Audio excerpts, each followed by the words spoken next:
Gabriel Okafor did not wake up because of noise. He woke up because of silence. It was 2 a.m. exactly. He later checked the glowing numbers on his bedside clock, and his heart tightened when he saw them. Annabelle was not beside him. The other side of the bed was cold, like it had been abandoned for a while. Gabriel sat up slowly, blinking into the dark.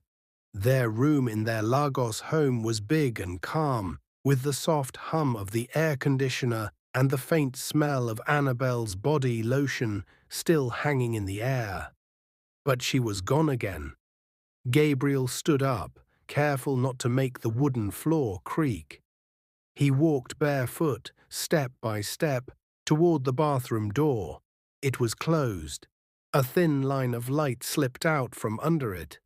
His stomach turned. He reached the door and pressed his ear to it.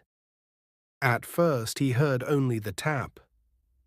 Drip, drip, drip. Then he heard something else, a small broken sound, like someone trying hard not to be heard.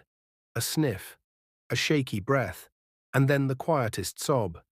Gabriel's chest tightened. His hand shook as he grabbed the doorknob. He whispered, "Annabelle?"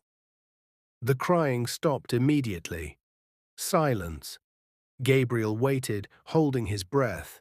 Inside, Annabelle's voice came out soft, too calm, like she had been practicing it. "I'm fine," she said. "Go back to sleep." Gabriel swallowed. He pushed the door open. The bathroom light was on. Annabelle stood by the sink, gripping the edge so hard her knuckles looked pale. Her face was turned down, but he could see the wetness on her cheeks. She wore his oversized t-shirt, the one he always teased her about because it swallowed her small frame. She looked like a child who had been caught doing something wrong. "Annabelle." Gabriel stepped closer. "Why are you crying?" She quickly wiped her cheeks with the back of her hand and forced a weak smile. "I wasn't crying," she said. Gabriel stared at her. He loved this woman. He knew her smile, her laugh, her quiet moods. He knew when she was hungry, when she was tired, when she wanted to talk but didn't know how to start. This was not hunger. This was not tiredness. This was pain. "Please," Gabriel said gently, "don't do that. Don't pretend." Annabelle's eyes flicked to the mirror, then away. In the mirror, Gabriel could see her reflection clearly. Red eyes, trembling lips, shoulders stiff like she was carrying a heavy load. "I just had a bad dream," she said. Gabriel's voice dropped. "Every night, at exactly 2 a.m. The same bad dream." Annabelle went still. For one long second, all Gabriel could hear was the tap dripping again, like it was counting the seconds. Drip, drip, drip.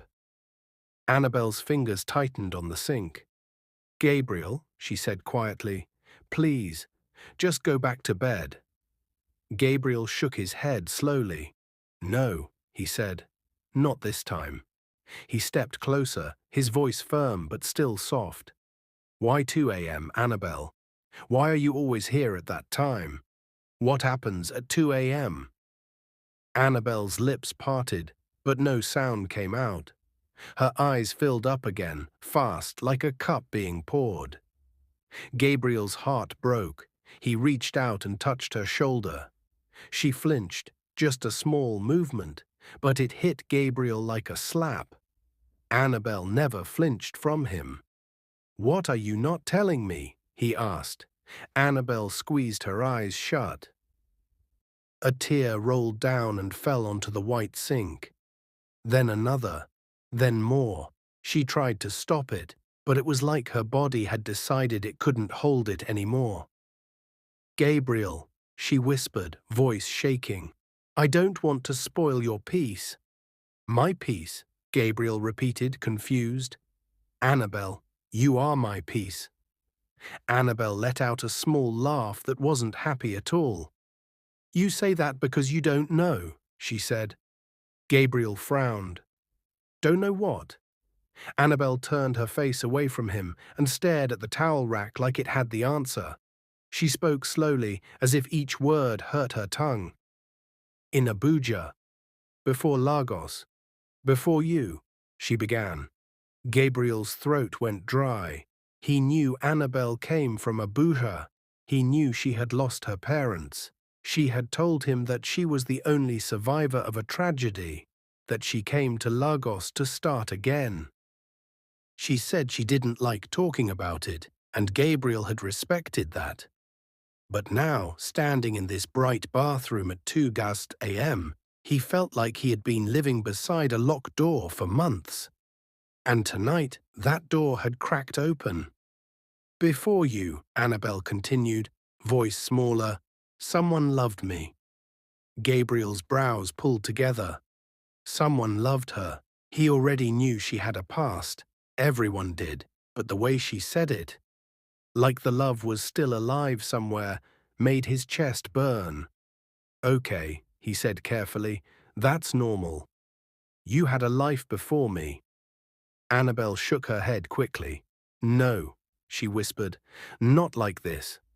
She swallowed hard and finally turned to face him again. His name was Richard. Gabriel blinked. The name hit him like a sudden cold wind. Richard. Annabelle's voice became distant, like she was no longer in Lagos. Like she was standing in another place, another time. He was my first love, she said, in Abuja. Gabriel's mind raced. First love. Abuja. Richard. Did he hurt you? Gabriel asked, anger rising in his voice without him meaning it. Annabelle shook her head again, tears sliding faster now. No, he was good. He was kind. He was everything. Gabriel's jaw tightened. If Richard was everything, then what was Gabriel? He didn't say that out loud. He didn't want to make this moment about his ego. Not when his wife looked like she was drowning. He took a breath. Okay, he said. So why are you crying every night because of him? Annabelle's face crumpled. Her shoulders shook once, then again. And then she said the words that made Gabriel's heart stop. Because Richard died. Gabriel froze. The bathroom felt smaller suddenly. The light felt too bright. The air felt thick. I'm sorry, Gabriel said quickly, stepping closer. I didn't know. I'm so sorry. But Annabelle shook her head hard, like he still didn't understand. That's not even the worst part, she whispered. Gabriel stared at her. What do you mean? Annabelle's eyes looked wild now, scared, guilty, broken. Her voice dropped to almost nothing. He didn't just die, Gabriel, she said. Gabriel leaned closer, his pulse pounding. How did he die? Annabelle's lips trembled. She looked at the mirror again, like she couldn't bear to say it while facing Gabriel. Then she whispered, there was a fire. Gabriel's stomach dropped. A fire. Annabelle's breath came in short, shaky bursts. Our house, my family, everything, she whispered. It happened at night. Gabriel felt cold. He remembered hearing news stories about fires in Abuja, gas explosions, electrical faults, strange tragedies. But he never imagined his wife was inside one. Annabelle, he whispered, voice cracking, were you there? Annabelle nodded once, slowly. Yes, she said. Gabriel's eyes widened. You survived, he whispered, but your family.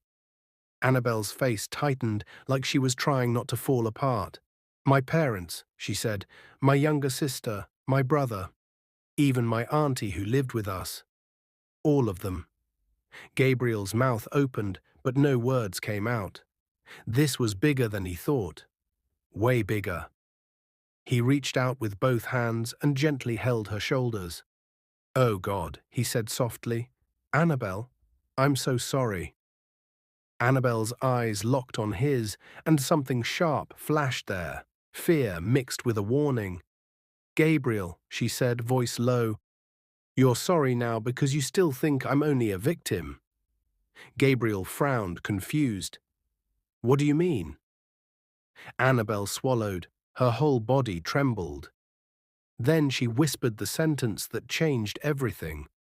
"Gabriel, the fire is the reason I'm alive in Lagos." Gabriel blinked.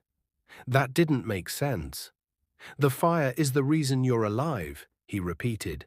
"Annabelle, you're alive because you escaped." Annabelle shook her head. "No," she whispered, "I didn't escape the way you think." Gabriel's heart beat faster. "What are you saying?" Annabelle's eyes shone with tears. Her voice became the smallest sound. "I wasn't supposed to survive," she said. Gabriel froze. For a second he couldn't even breathe. "What?" he whispered. Annabelle looked like she had been carrying a heavy secret for years, and her arms were finally tired. She stared at him and said slowly, "Richard didn't just die in that fire. He died trying to save me." Gabriel felt a sharp sting behind his eyes, but before he could speak, Annabelle added one more line, one line that made his whole body go stiff.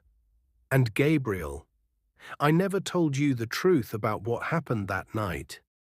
Gabriel's voice shook. "What truth?"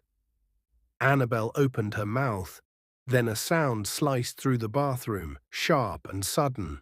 A loud vibration. Gabriel's phone, left on the bedside table, started ringing. Not a normal ringtone. A special ringtone, the one he used for unknown numbers. Both of them froze. Annabelle's eyes widened like she had seen a ghost.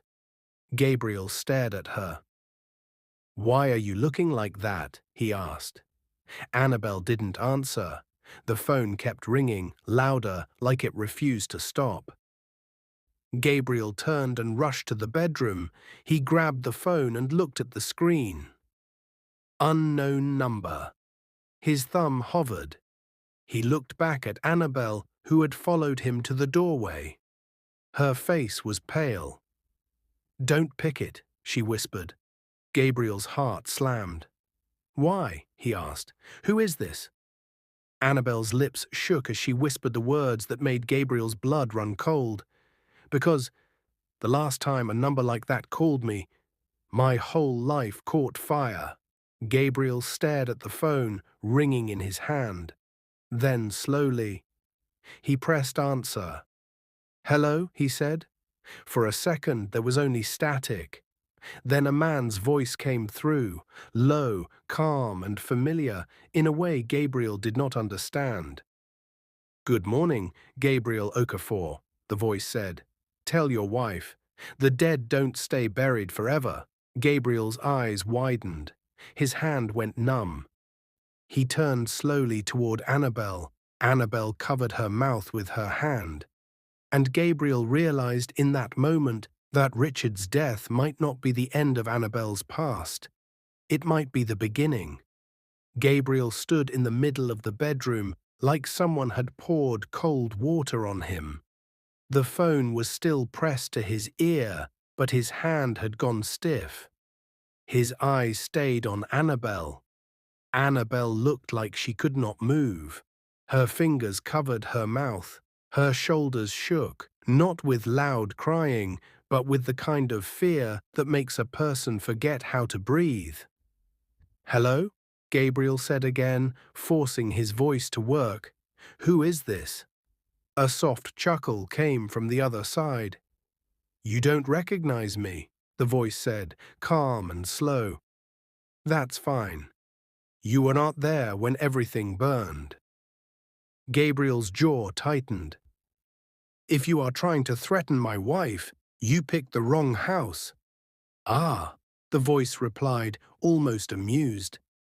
"The billionaire husband thinks money can fight ghosts." Gabriel's eyes narrowed. He hated how confident the stranger sounded, like he had power Gabriel could not see. "Say your name," Gabriel demanded. The line went quiet for a second. Then the voice spoke again, lower now, serious. "My name doesn't matter," he said. "What matters is this. Your wife has been crying at 2 a.m. for a reason. Not only because she misses someone, but because she knows what she did." Gabriel's stomach turned. "What she did," he repeated, anger rising. "My wife did nothing." Annabelle made a small sound behind him, like a gasp she tried to swallow. Gabriel's head snapped toward her. Annabelle's eyes were wide, wet, shaking. Like the words on the phone were hitting her like stones. "Annabelle," Gabriel whispered, "what is he talking about?" Annabelle shook her head fast, almost begging with her eyes.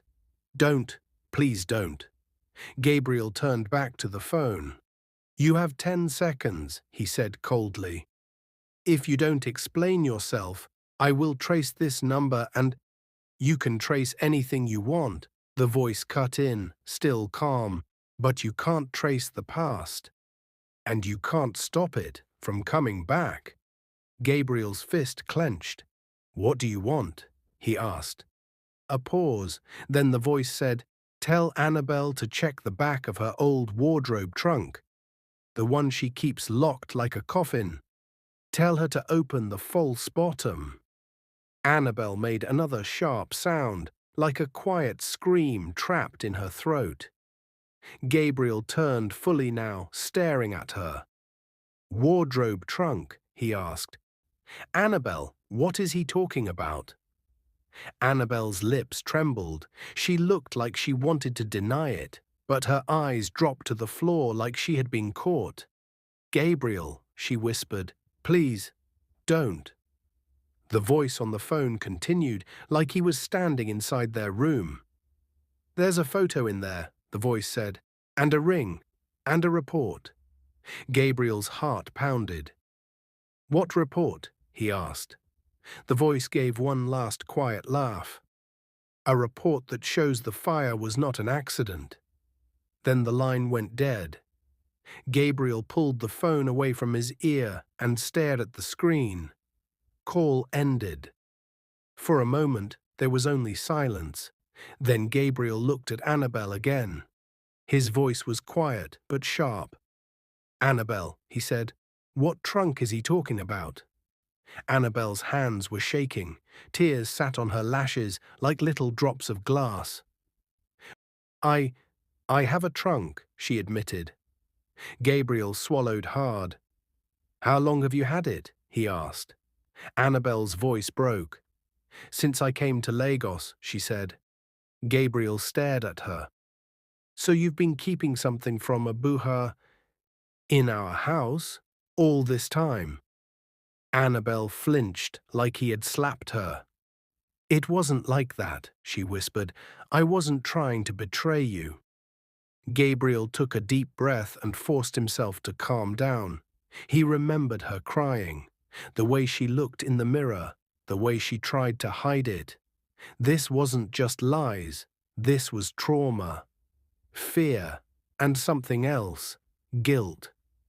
"Annabelle," he said gently, "I love you, but I can't help you if you keep locking your pain away." Annabelle swallowed. Her throat moved like she was trying not to vomit. "Okay," she whispered, "I'll show you." Gabriel followed her out of the bedroom. Their house was quiet, the kind of quiet that made every small sound feel loud. They walked down the hallway, past framed photos of their wedding day, past the bright smiles that now looked like they belonged to strangers. Annabelle stopped in front of the guest room. She opened the door slowly and entered like someone stepping into a graveyard. Inside the guest room was neat, clean, simple, but in the corner, hidden behind a long curtain, was a large brown trunk. The trunk looked old, scratched and heavy, like it had traveled through too many hard roads. Annabelle knelt down in front of it. Gabriel noticed something right away. There was a small padlock on it. Gabriel's chest tightened. "You keep this locked?" he asked. Annabelle nodded without looking at him. Yes. Why? He asked. Annabelle's voice came out like dust. Because if I opened it, it would mean that life was real again. Gabriel didn't fully understand, but he watched as she pulled a key from a chain around her neck, a key she had been wearing all this time. She unlocked the trunk. The lock clicked. That sound felt too final.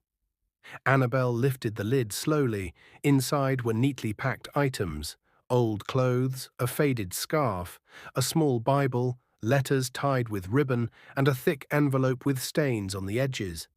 Gabriel's eyes moved over everything. "What is this?" he asked softly. "My old life," Annabelle whispered. She reached into the trunk and pulled out a photo. Her fingers shook as she held it. Gabriel leaned closer to see.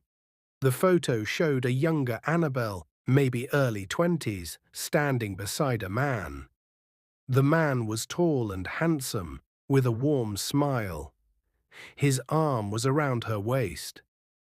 Annabelle looked different, not in face, but in light. She looked full, happy, like she didn't carry storms inside her. Gabriel's throat went tight. "That's Richard," Annabelle said. Gabriel stared at the photo. He had expected anger to rise, but what rose instead was a strange sadness, because in that photo, Annabelle looked loved. And Gabriel suddenly understood why her crying was not just tears. It was mourning. Annabelle swallowed hard. "Richard and we didn't just date," she whispered. Gabriel's eyes shifted to her. "What do you mean?" he asked slowly. Annabelle's voice came out so small it almost disappeared. "We were married," she said. Gabriel froze. His whole body went stiff. "What?" he whispered. Annabelle nodded, tears spilling again. "In Abuja," she said. "We married quietly. My parents didn't fully approve because Richard was still building himself. But I loved him. He loved me. And we thought love was enough." Gabriel's mouth opened, but he couldn't speak. Married. He was married to a woman who had already been married, and she never told him. His chest burned with confusion. "Annabelle," he said, voice shaking now, "why didn't you tell me this before we got married?" Annabelle cried harder. "I wanted to," she whispered, "but every time I tried, I saw the fire again. I saw his face again. I felt like if I said it out loud, I would die all over again." Gabriel ran a hand through his hair, trying to breathe. "So you're a widow," he said slowly. Annabelle nodded. "Yes," she whispered, "but it's complicated." Gabriel's heart pounded. "Complicated how?" he asked. Annabelle reached into the trunk again and pulled out a ring. Not Gabriel's ring, another ring, gold, simple, worn. She held it like it was made of sharp glass. "That was my wedding ring," she whispered. "Richard's ring was on his finger the night of the fire." Gabriel's eyes narrowed. "And the report?" he asked, remembering the phone call. Annabelle's hands shook harder. She reached for the thick envelope and pulled out papers. Some were folded, some were torn at the edges. Some had official stamps. She opened one paper and stared at it like it could bite her. Gabriel leaned in. He saw the words at the top. "Fire Incident Report, Abuja." Gabriel's stomach tightened. Annabelle's voice trembled. "This report was never supposed to be with me," she said. "I took it because I needed to remember, even when people tried to make me forget." Gabriel grabbed the report gently and read. As he scanned the lines, his face changed. Because the report didn't say accidental fire, it said cause suspected arson. Gabriel's heart thumped hard. He looked up sharply. "Arson?" he repeated. Someone set the fire. Annabelle nodded, shaking. Yes, she whispered. Gabriel's voice rose without him meaning it. Annabelle, who would set fire to your home? Why would someone do that? Annabelle's eyes squeezed shut. Then she whispered something that made Gabriel feel like the ground had cracked under him. Because the fire wasn't meant for the whole house, she said. It was meant for Richard. Gabriel stared at her. What? He asked. Annabelle opened her eyes. They were full of fear and regret. There were people Richard was fighting, she whispered. He discovered something he shouldn't have discovered. Gabriel's mind raced. Richard was not a billionaire, she had said. He was building himself. So what could he discover that would make someone want him dead? Annabelle swallowed.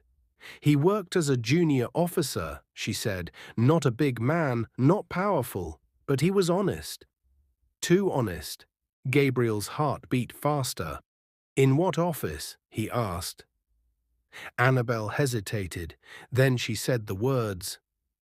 He worked at a government office, where contracts were being signed. Gabriel's eyes widened. He was a businessman. He knew about contracts. He knew about corruption. He knew about big people who didn't like honest people. Richard found evidence, Annabelle whispered. Something about fake contracts, stolen money, names that should not be involved.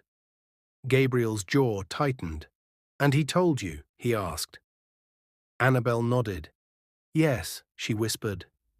He trusted me. Gabriel's voice dropped. Then why did you keep it from me? He asked, pain in his tone. Annabelle cried. Because I thought it was over, she said. After the fire, people told me I was lucky to be alive. They told me to move on. They told me Richard was gone. They told me the case was closed. Her voice got shakier. But it wasn't closed, she whispered. Someone kept watching me, calling me, warning me. Gabriel's chest tightened. And now someone is calling again, he said. And they know about this trunk. Annabelle nodded, terrified. Gabriel stared at the report again. Then he noticed something else. On the last page, there was a section titled Witness Statement, and under it was a name. Gabriel's eyes narrowed as he read it. The witness statement was signed by someone called A. Okafor. Gabriel's breath stopped. Okafor, his own surname. He stared again to be sure. A. Okafor. His mind spun. Maybe it was a coincidence, but Nigeria was not that big when it came to names and circles. His hands shook as he flipped the page, and then he saw something that made his blood turn cold. Under witness details, there was a phone number listed. Gabriel's eyes locked on it. Because the number on the report was the same unknown number that had just called him. Gabriel's heart slammed against his chest. He turned slowly to Annabelle. His voice was barely a whisper. Annabelle, he said, this number is on the fire report. Annabelle's eyes widened. Her face drained. No, she whispered. No, no, no. Gabriel lifted the paper and showed her. Annabelle stared at it. Then she let out a small, broken cry. Gabriel's stomach churned. He looked back at the name again. A. Okafor. He swallowed hard. Annabelle, he asked slowly, who is A. Okafor? Annabelle shook her head violently. I don't know, she cried. I don't know. I just know that name had been following me like a shadow. Gabriel's mind raced. He thought about his own family. His father, Chief Anthony Okafor, a respected man in the East. His uncle, Andrew Okafor, who lived in Abuja for years and never liked talking about what he did there. Andrew A. Okafor. Gabriel felt dizzy. Could it be? No, it couldn't. But the fear in his stomach didn't care about couldn't. Annabelle grabbed Gabriel's shirt with shaking hands.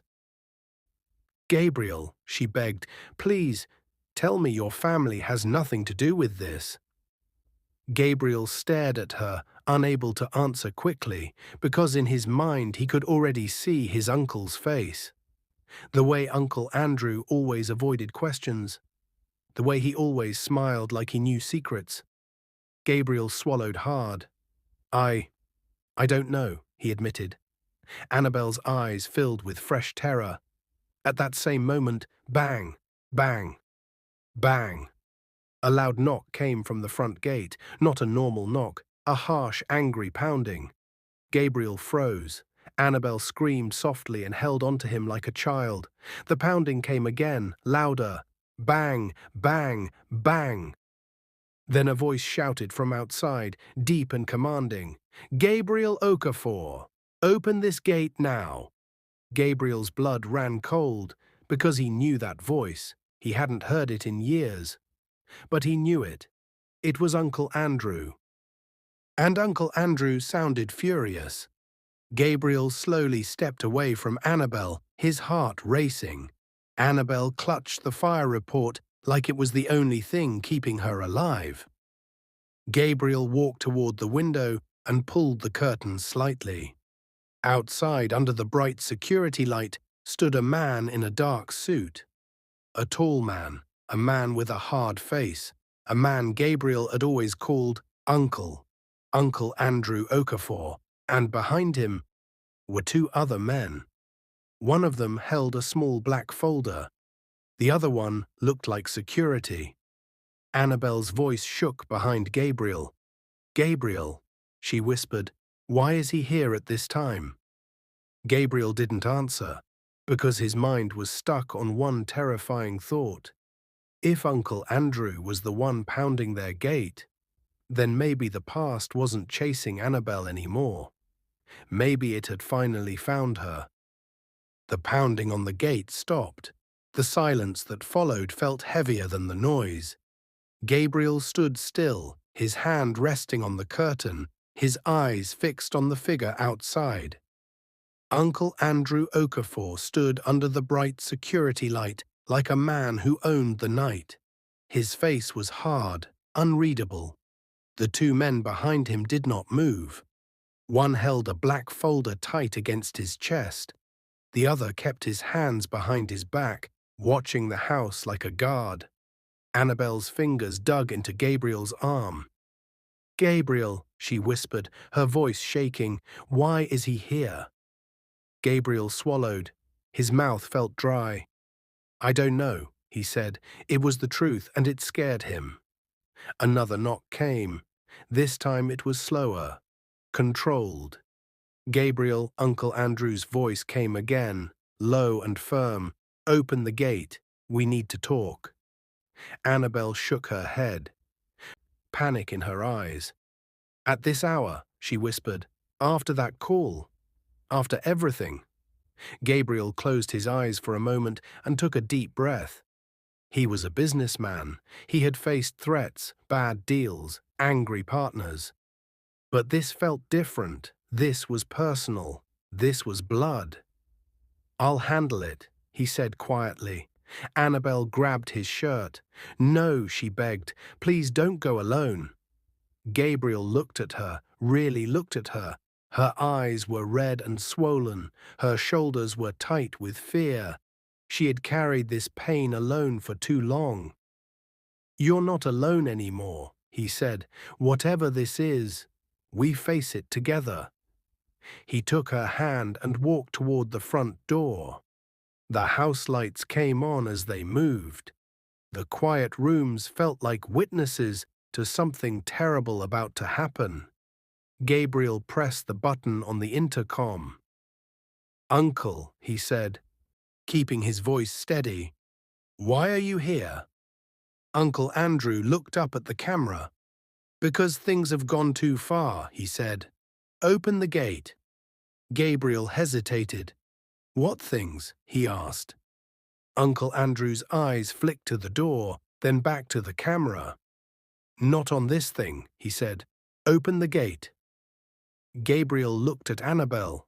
She nodded slowly, fear still on her face, but trust in her eyes. Gabriel pressed the button.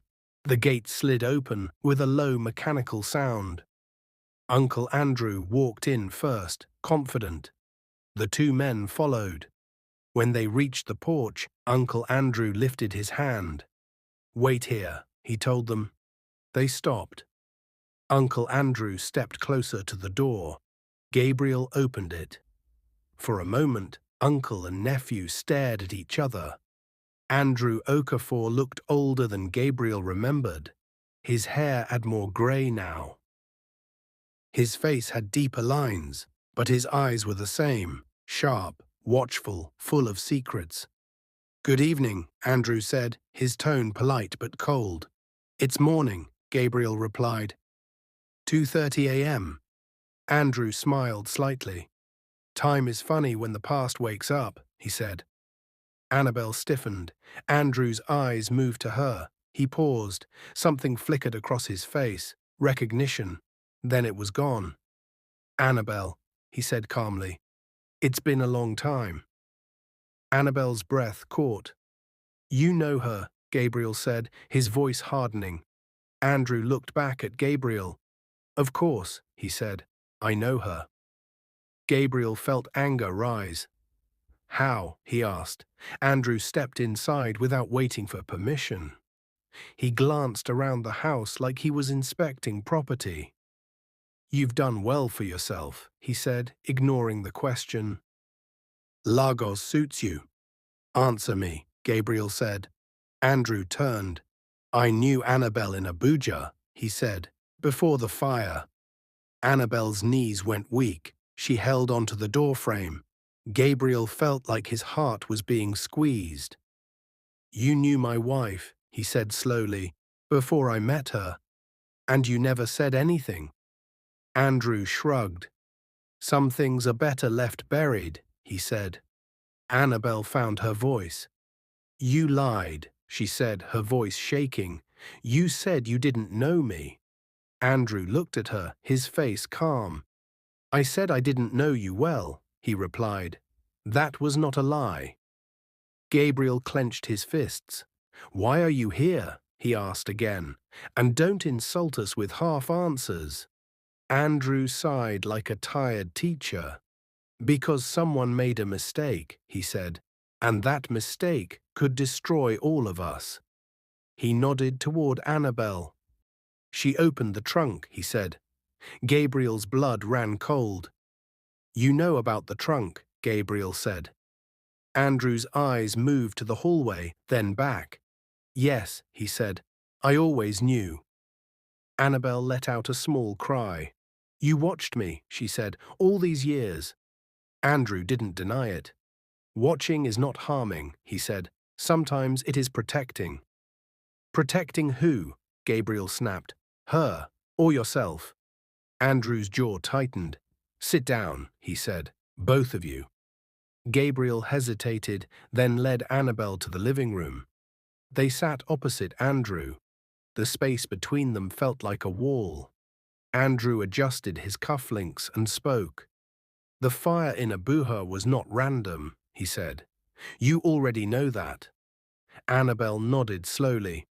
"It was arson," she said. "The report says so." Andrew smiled faintly. "That report should not exist anymore," he said. Gabriel leaned forward. "But it does," he said. "And your name is on it." Andrew's smile faded. "So you saw that," he said.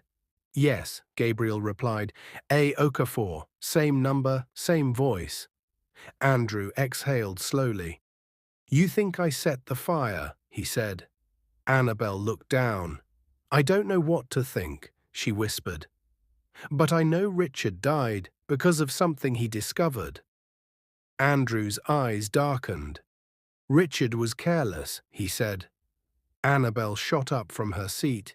"Don't you dare talk about him like that," she cried. "He was honest." Andrew stood too, his voice rising.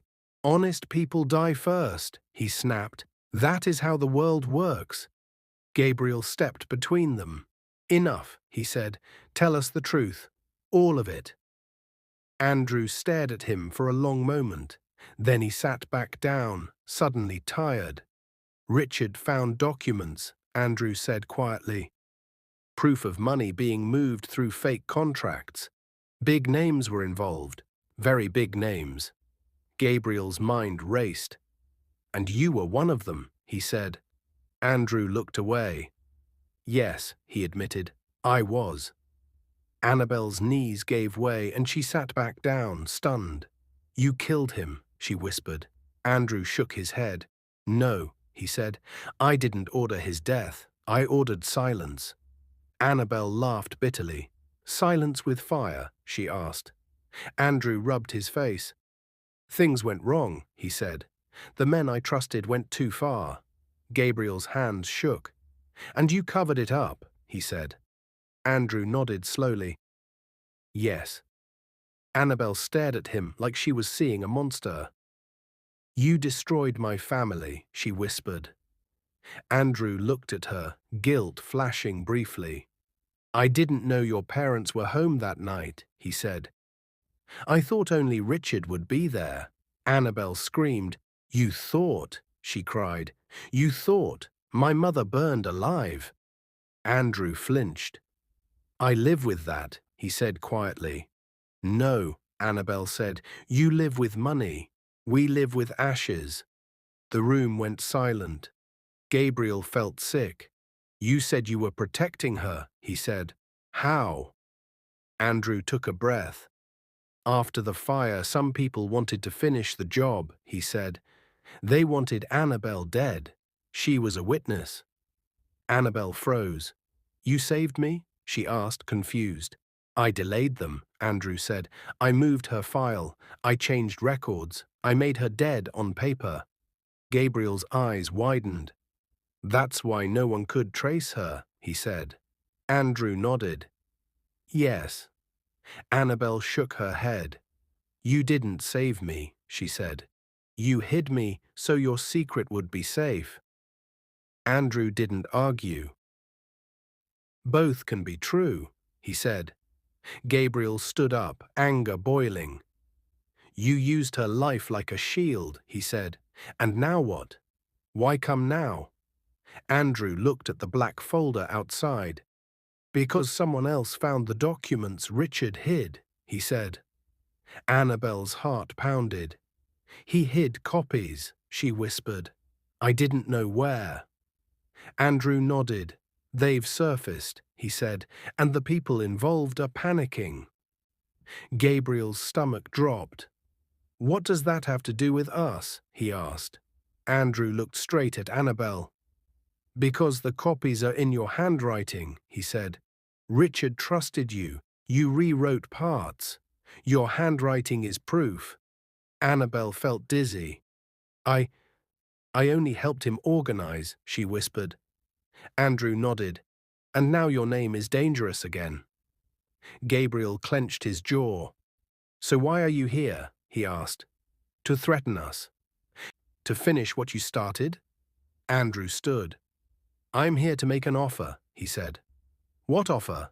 Gabriel asked. Andrew's eyes were cold. "Leave Nigeria," he said. "Both of you. Tonight. I will arrange everything. New identities, new country." Annabelle stared. "No," she said immediately. "I've been running all my life." Andrew leaned closer. "If you stay," he said, "people will die." Gabriel's phone buzzed in his pocket. Once, twice, unknown number. Annabelle screamed softly. Andrew's eyes widened. "That's not me," he said. Gabriel pulled out the phone, his hands shaking. The message preview appeared on the screen. "Unknown number. You opened the trunk. Now open the truth. We are coming." Gabriel looked up slowly. Andrew stepped back. Annabelle grabbed Gabriel's hand. "Gabriel," she whispered, "they know where we are." At that exact moment, the power went out. The lights died. The house dropped into darkness. Outside, a car engine started, And someone laughed. Darkness swallowed the house. The hum of the air conditioner died. The security lights outside went off. Only the faint glow from the street far away touched the edges of the windows. Annabelle screamed and clutched Gabriel's arm. "Gabriel!" she cried. "What is happening?" Gabriel's heart hammered hard in his chest. He pulled her close, his mind racing fast. "Stay calm," he said, though his own voice shook. "Just stay close to me." Uncle Andrew stepped back quickly, his face tense now. No confidence, no control. "This wasn't part of the plan," he muttered. Gabriel turned sharply. "You mean this is bigger than you?" he asked. Andrew didn't answer. That silence was answer enough. Outside, the sound of a car engine grew louder. Then another. Tires crunched on gravel. Annabelle's breathing became fast and shallow. "They're here," she whispered, "just like before." Her body shook like she was back in that burning house years ago. Gabriel felt anger rise in him, hot and sharp. "No," he said firmly, "this time no one burns. No one runs alone." He reached for his phone and turned on the torchlight. The beam cut through the dark living room. Andrew looked at him. "You don't understand how dangerous this is," Andrew said. "These people don't negotiate. They erase." Gabriel stepped closer to him. "Then why did you bring this danger to my door?" he asked. Andrew's voice dropped. "Because if they silence her," he said, nodding toward Annabelle, "they will come for you next. You're her husband. You're a loose end." Annabelle gasped. Gabriel's chest tightened. "So what?" Gabriel asked. "You expect me to run like a coward?" Andrew shook his head slowly. "No," he said. "I expect you to survive." The engine outside stopped. Car doors opened. Footsteps. More than two. Annabelle whimpered. Gabriel pulled her behind him, standing tall. "Go to the back room," he whispered to her. "Lock yourself in." Annabelle shook her head violently. "No," she said, "I won't leave you." Andrew glanced toward the hallway. "They won't hesitate," he warned. "Once they enter—" A loud bang hit the gate. Metal rattled. Someone shouted outside, "Open up! Police!" Gabriel froze. "Police?" Andrew's eyes widened. "That's a lie," Andrew said quickly. "They won't come as police." Another bang. "Open up now!" Annabelle's mind spun. "Gabriel," she whispered. "What if it's real?" Gabriel's instinct screamed at him. He knew Lagos. He knew power. He knew corruption. Real police did not arrive at 3 a.m. without sirens, without uniformed patrol cars. "Stay back," he told Annabelle. He moved toward the window and pulled the curtain slightly. His stomach dropped. Outside stood men wearing black jackets. No clear badges, no marked vehicle. Just dark SUVs with tinted windows. One of the men lifted his head and looked straight at the house. Even in the darkness, Gabriel felt seen. "Not police," Gabriel said quietly. The man outside raised his hand. The gate alarm beeped. "They're hacking the system," Andrew said sharply. "We have minutes." Annabelle's knees felt weak. "Minutes for what?" she asked. Andrew looked at Gabriel. "To decide," he said. "Decide what?" Gabriel snapped. Andrew's voice lowered. "Whether you hand her over or you burn with her," Annabelle gasped. Gabriel turned on Andrew like fire. "You think I would ever—" Andrew raised his hands. "I'm not saying you should," he said. "I'm saying this is what they want." Annabelle shook her head in horror. "They want me to disappear," she whispered, "just like before." Gabriel took her face in his hands and forced her to look at him. "Listen to me," he said firmly. "I did not marry you to abandon you. I did not promise you forever to trade you for safety. Her eyes filled with tears. But you could die, she said. Gabriel swallowed. Yes, he said honestly. I could. The gate alarm screamed. Metal groaned. They're inside the compound, Andrew said. Annabelle broke down. This is my fault, she cried. If I had stayed silent, if I had burned with them. Gabriel pulled her into his chest. Don't ever say that, he said. You survived for a reason. Andrew looked away. Gabriel, he said, there is one way. Gabriel lifted his head. What way? He asked. Andrew's voice trembled slightly. You give them what they want, but not her. Gabriel frowned. What do you mean? Andrew took a deep breath. You give them me. Annabelle's head snapped up. What? She cried. Andrew nodded slowly. I'm the real problem, he said. I was the one who ordered silence. I was the one who covered the fire. If I step out, they'll pause. Gabriel stared at him. You think they'll just stop? He asked. No, Andrew said, but they'll listen, long enough for you to move her. Annabelle shook her head. No, she said, I won't let another person die for me. Andrew met her eyes. You already lost a husband, he said quietly. Don't lose another. Footsteps reached the front door. Someone tried the handle, locked. A heavy kick hit the door. The wood cracked. Annabelle screamed. Andrew stepped toward the door. I'll go, he said. I'll talk. Gabriel grabbed his arm. You step out there, you may not come back, Gabriel said. Andrew looked at him. I made my choices years ago, he said. This is the price. Another kick. The door shook. Andrew straightened his jacket. Take Annabelle through the back, he said. There's a service exit behind the kitchen. My men outside will cover you.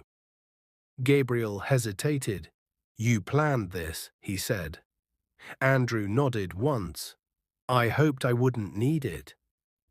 Annabelle clung to Gabriel. Please, she begged. Don't leave me. Gabriel kissed her forehead quickly. I'm not leaving, he said. I'm getting you out. A loud crack split the air. The front door broke open. Shadows flooded the hallway. Now, Andrew shouted. Gabriel grabbed Annabelle's hand and ran.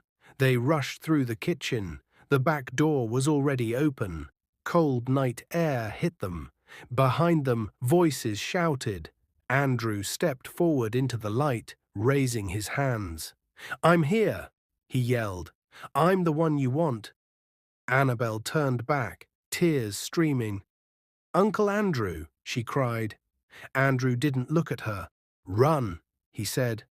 A gun cocked. Gabriel dragged Annabelle forward. They disappeared into the darkness as a voice behind them shouted, Don't let them escape. A gunshot rang out. Annabelle screamed. Gabriel's heart felt like it stopped. They didn't know if Andrew had been hit. They didn't know if they were being followed. They only knew one thing. The past had finally chosen blood, and there would be consequences. Gabriel did not stop running until his lungs burned. He pulled Annabelle through the narrow path behind the house, past tall hedges and broken tiles, until they reached the small security shed near the back fence. His chest rose and fell fast. Annabelle bent over, holding her knees, shaking hard. Behind them, the night was loud, shouting, footsteps, a distant car engine, then sirens, real ones this time. Gabriel froze. Sirens meant two things in Lagos. Either help had finally arrived, or things had just become more complicated. Annabelle looked up at him, eyes wide with fear. Gabriel, she whispered, what if they catch us? Gabriel grabbed her shoulders and looked straight into her eyes. They won't, he said firmly, not tonight. They stayed hidden, holding their breath. Minutes passed, then more. The shouting softened. The footsteps faded. The sound of sirens grew louder, then stopped suddenly, like someone had cut them off. Silence returned, thick and heavy. Annabelle slowly sat down on the cold ground. "What about Uncle Andrew?" she whispered. Did they kill him?" Gabriel didn't answer right away, because the truth was he didn't know, and that scared him more than gunshots. Dawn was still far away when Gabriel's phone buzzed. Unknown number. Annabelle flinched. "No," she whispered. "Please, no more." Gabriel stared at the screen. This time he answered. "Speak," he said. The voice on the other end was different. Older, tired. "This is Inspector Bello," the man said. "Are you Gabriel Okafor?" Gabriel's heart skipped. "Yes," he replied. "We have your uncle," the inspector said. He surrendered himself. Gabriel closed his eyes. Annabelle gasped softly. "He's alive?" she asked. Gabriel nodded. "Yes," he said into the phone. "What happened?" Inspector Bello sighed. "He walked out with his hands up," he said. "Confessed to everything. Contracts, cover-ups, the fire. He gave us names." Gabriel's chest tightened. "And the men who came here?" he asked. There was a pause. "They fled," the inspector said. "But now we know who they work for. That changes things." Gabriel swallowed. "And my wife?" he asked. "Is she safe?" Inspector Bello's voice softened. "For now," he said, "but she is a key witness." The call ended. Annabelle sat still, tears running quietly down her face. "It's not over," she whispered. Gabriel knelt beside her. "No," he said, "but it's not hidden anymore." The sun rose slowly over Lagos, painting the sky with soft orange light. Gabriel and Annabelle returned home under police protection. The house looked different now. Broken door, scattered furniture, marks of violence. Annabelle stood in the living room and trembled. "This is what happens when the past catches you," she whispered. Gabriel wrapped his arms around her. "No," he said, "this is what happens when the truth finally speaks." They sat on the couch in silence. Then Annabelle spoke. "There's something I never told you," she said. Gabriel nodded. "I know," he said gently. "Tell me now." She took a deep breath. "The night of the fire," she said, "Richard pushed me out. He went back in to get the documents." Gabriel closed his eyes. "He knew," she continued. "He knew they would come. He knew the truth would cost him his life." Her voice broke. "I've been crying at 2 a.m. because that was the time the fire started," she whispered. "Every night my body remembers." Gabriel held her tighter. "And the guilt?" he asked softly. Annabelle nodded. "I survived," she said. "He didn't. My family didn't. I felt like I stole breath that belonged to them." Gabriel kissed her hair.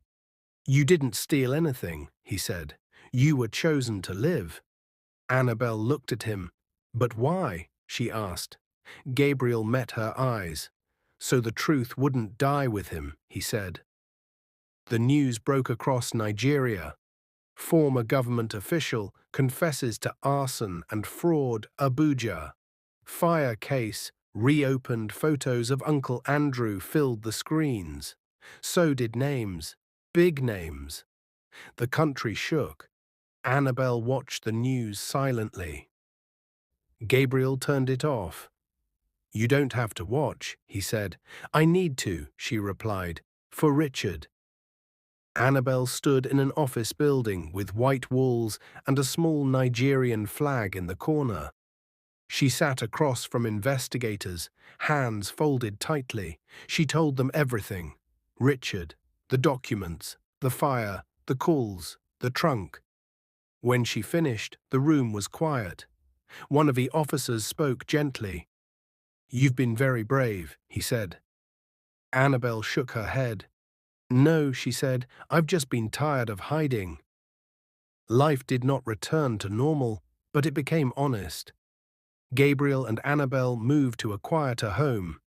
Annabelle started therapy. Some nights she still woke up at 2 a.m., but she didn't go to the bathroom anymore. She stayed in bed. And Gabriel held her. Sometimes they cried together. Sometimes they talked. Sometimes they just breathed. They stood on their balcony, watching the city lights. Annabelle leaned her head on Gabriel's shoulder. I thought love meant starting over and forgetting, she said. Gabriel smiled softly. No, he said, love means staying, even when the past knocks. Annabelle looked up at him. Do you regret marrying me? She asked quietly. Gabriel turned to her fully. Never, he said.